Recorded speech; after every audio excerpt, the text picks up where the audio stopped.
नमस्कार मित्रों, मैं प्रदीप बड़जाती स्वागत करता हूं आपके अपने परिवार नवजीवन क्लासेज पर।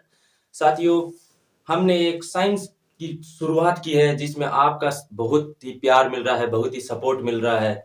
इसके लिए आपका बहुत बहुत धन्यवाद। और आज हम शुरू करने जा रहे हैं ग्रीन हाउस इफेक्ट कि क्या होता है हरित गृह प्रभाव।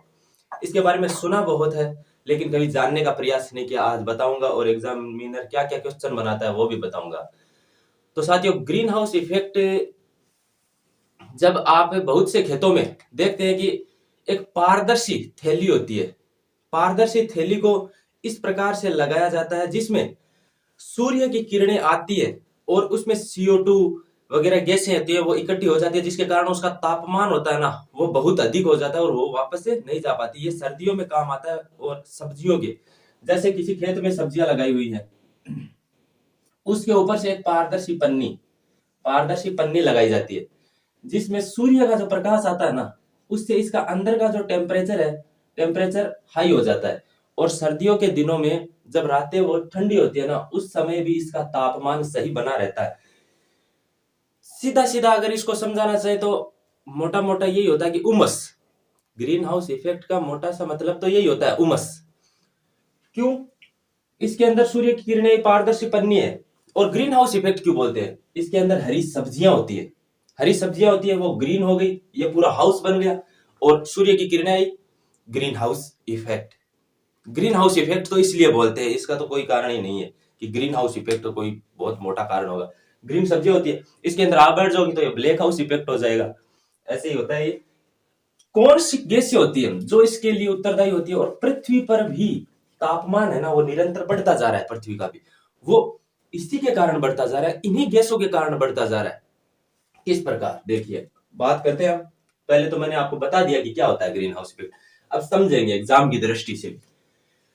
ये जो CO2 गैस, जब हमने प्रदूषण पढ़ा था ना तो इन्हीं गैसों का जिक्र किया था। CO2, CH4, CFC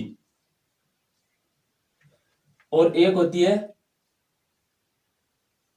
NO2। अच्छा, ये जो CO2 होती है ना, CO2, ये CO2 लगभग इसके लिए 60% तक उत्तरदायी है। ये पूछा हुआ है। जो CFC होती है ना, ये CFC लगभग 20%, सॉरी CH4 मेथेन। और जो ये CFC है, ये CFC लगभग 16% तक उत्तरदायी होती है और ये हो गई 4%। ये इसका रेशियो रहता है। और ये जो मीथेन होती है ना, मेथेन,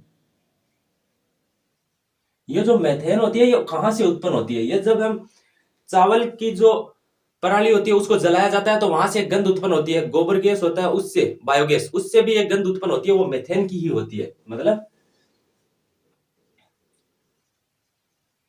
चावल के खेतों से उत्पन्न होती है।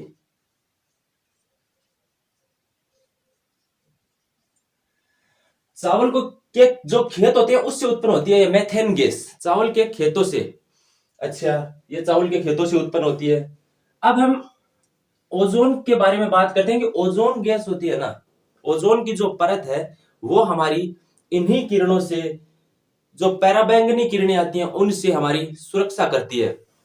लेकिन इन सभी गैसों के कारण जो हमारी ओजोन परत है उसका भी घर्षण होते होते, इनसे लड़ते लड़ते, कहने का मतलब सीधा से यही है कि हमसे लड़ते लड़ते, क्योंकि ये गैसों के लिए कहीं ना कहीं उत्तरदायी हम ही हैं। हमसे लड़ते लड़ते उसकी जो मोटाई है ना वो बहुत कम हो गई और कहीं कहीं उसमें छेद हो गए, जिसके कारण ये किरणें पृथ्वी पर सीधी आने लगी हैं और इनका इफेक्ट बढ़ने लगा है। इसी का कारण है कि जो समुद्र जो जल है ना उसका स्तर भी बढ़ने लगा है कहीं ना कहीं, वो इसी का कारण है। क्योंकि टेम्परेचर बढ़ने लगा, टेम्परेचर बढ़ने के कारण सर्दियां कहां पड़ने लगी है। इसी कारण तो पृथ्वी का टेम्परेचर बहुत हाई हो गया, समुद्र से जो ऊंचाई है ना वो भी बहुत बढ़ने लगी है। बताता हूं अभी आपको कैसे। ओजोन की बात करते हैं, ये जो ओजोन ही है जो हमारी इससे रक्षा करती है। ओजोन, ओजोन को O3 से जानते हैं। अच्छा, ओजोन को O3 से जानते हैं। ओजोन की जो मोटाई आती है ना उसको किस में मापते हैं? ओजोन मोटाई को, ओजोन की मोटाई को डोप्सन,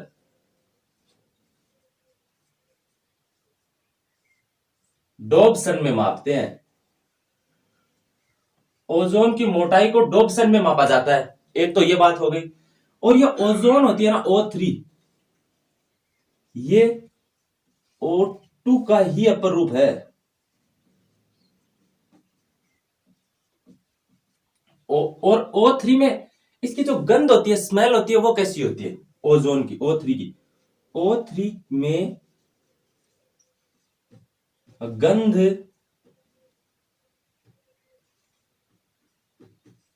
सड़ी मछली के समान।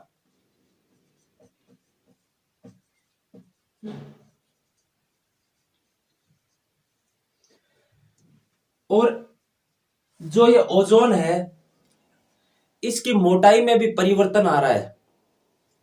तो इसकी जो सबसे, ओजोन के लिए जो सबसे हानिकारक गैस है वो कौन सी है? तो ओजोन के लिए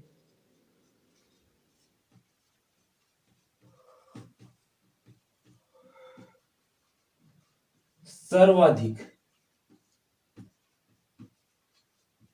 हानिकारक CFC मानी जाती है। उसके बाद CH4, CO2, ये सभी है। लेकिन सबसे ज्यादा हानिकारक ओजोन परत के लिए। और ओजोन परत पाई कहां जाती है? ओजोन परत होती है ये समताप मंडल में उपस्थित।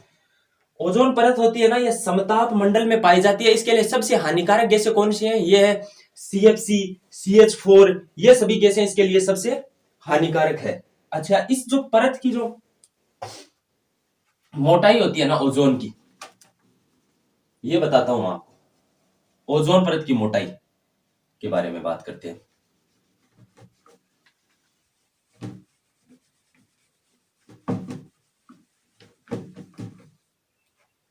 कि ओजोन परत की मोटाई, ओजोन की मोटाई लगभग 3 mm है। वह ध्रुवों पर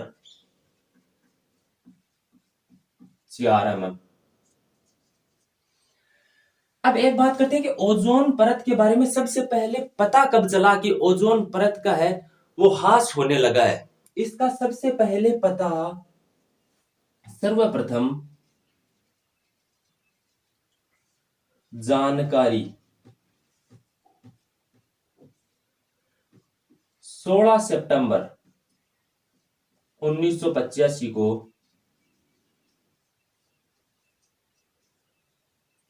निम्बस 7 उपग्रह द्वारा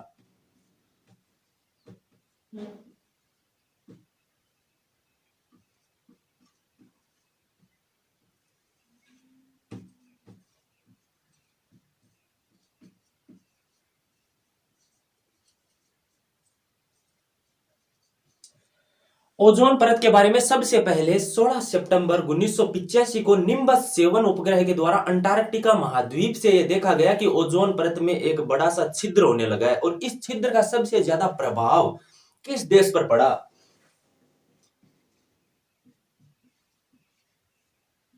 ओजोन छिद्र का सर्वाधिक प्रभाव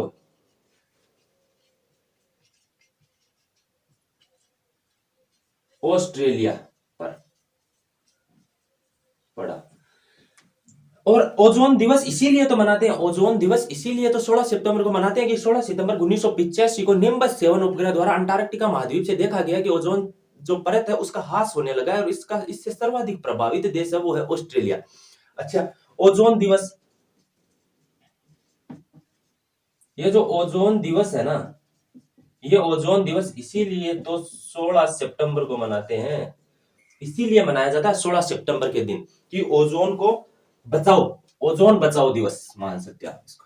ओजोन परत के लिए इसकी मोटाई 3 mm, ध्रुवों पर 4 mm, ये हमने जाना।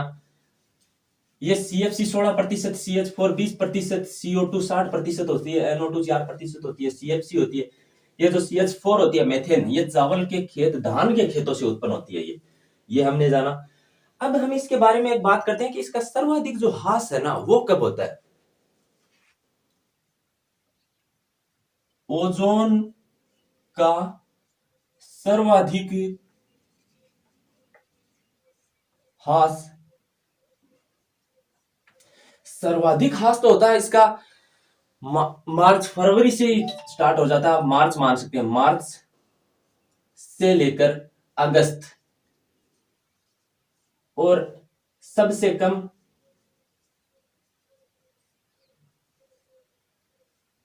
ये होता है लगभग, आप ये मान सकते हैं कि अक्टूबर से लेकर फरवरी तक सबसे कम ह्रास होता है इसका। अक्टूबर से लेकर फरवरी तक इसका सबसे कम ह्रास होता है। ये हमने लगभग ओजोन परत के बारे में भी सारी जानकारियां ले ली। मेरे हिसाब से तो कोई जानकारी बची नहीं होगी कि कोई जानकारी बची है। यही होता है ग्रीन हाउस इफेक्ट, इसके बारे में हमने जाना। और इस ग्रीन हाउस जो गैस होती है ना, इससे एक रोग होता है। ग्रीन हाउस गैस जो पृथ्वी पर आती है, इससे भी रोग होते हैं। त्वचा कैंसर, ग्रीन हाउस सॉरी ये ओजोन गैस है, इससे ओजोन से त्वचा का कैंसर होता है। हमने आपको बताया भी था कि त्वचा का कैंसर क्या होता है, ये आपको बताया हुआ है। आप कमेंट में बता सकते हैं कि त्वचा का कैंसर क्या होता है। त्वचा का कैंसर क्या होता है, बताएं कि क्या क्या कहते हैं इस त्वचा के कैंसर को। मुझे मालूम है कि आपने कहीं नहीं पढ़ा और हमसे आप जोड़ना नहीं चाहते। त्वचा के कैंसर को कहते हैं मेलिन्यूमा। त्वचा का जो कैंसर होता है उसे क्या कहते हैं, मेलिन्यूमा। मेलिन्यूमा कैंसर कहते हैं। आपको लगता है कि यहां पर तो ये ऐसे ही है, कुछ नहीं बता पाएंगे, हर एक चीज बता रहे हैं। आप कहीं पर भी जाके देख सकते हैं कि इससे अधिक और ऐसी सटीक जानकारियां किसी ने दी है तो आप बता सकते हैं। हमने आपको ग्रीन हाउस इफेक्ट और उस पर प्रभावित, उसका जैसे जैसे प्रभाव बढ़ रहा है उसके कारण किसका ह्रास हो रहा है और उससे क्या क्या हमारे हानियां हो रही हैं, उसके बारे में हमने जानकारियां ली। उम्मीद करता हूं कि आपने ग्रीन हाउस इफेक्ट को भी आज अच्छे से समझा होगा कि क्या होता है green house effect. Greenhouse effect जो फसलों के लिए जो पारदर्शी चादर होती है, इससे सूर्य की किरण अंदर आती है, अंदर उमस होती है, जिसके कारण क्या होता है कि रात के समय जब ठंडी रातें होती है ना, उस समय भी उसका टेम्परेचर सही बना रहे, इसके लिए होता है ग्रीन हाउस इफेक्ट। चादर आती है ऊपर, उससे बनता है ये एक ग्रीन हाउस इफेक्ट। क्यों कहते हैं, उसके अंदर हरी हरी सब्जियां होती हैं, इसीलिए उसको ग्रीन हाउस इफेक्ट बोल देते हैं। और जब वातावरण में भी इन गैसों का बाहुल्य होने लगता है, बढ़ने लगती है ना, तब वातावरण में टेम्परेचर भी बढ़ने लगता है। हमारा जो ये वायुमंडल है इसका टेम्परेचर भी बढ़ने लगता है, जिससे भी बहुत सारे नुकसान होने लगे। सर्दियां कम पड़ने लगी है इसके कारण। क्यों, क्योंकि पृथ्वी का टेम्परेचर बढ़ने लगा और उसके जिम्मेदार कौन है, हम हैं इसके जिम्मेदार। हमको सोचना चाहिए। और 1985 में यह जानकारी प्राप्त हो चुकी थी। 16 सितंबर निम्बस 7 उपग्रह के द्वारा अंटार्कटिका महाद्वीप से 16 सितंबर को ओजोन दिवस के रूप में मनाया जाता है। उम्मीद करता हूं ये जानकारी आपको अच्छी लगी, आपके एग्जाम, प्रत्येक एग्जाम में आपके काम आएगी ये जानकारी। और वीडियो को लाइक कीजिए करें, चैनल को सब्सक्राइब कर दीजिए करें। थैंक यू, धन्यवाद।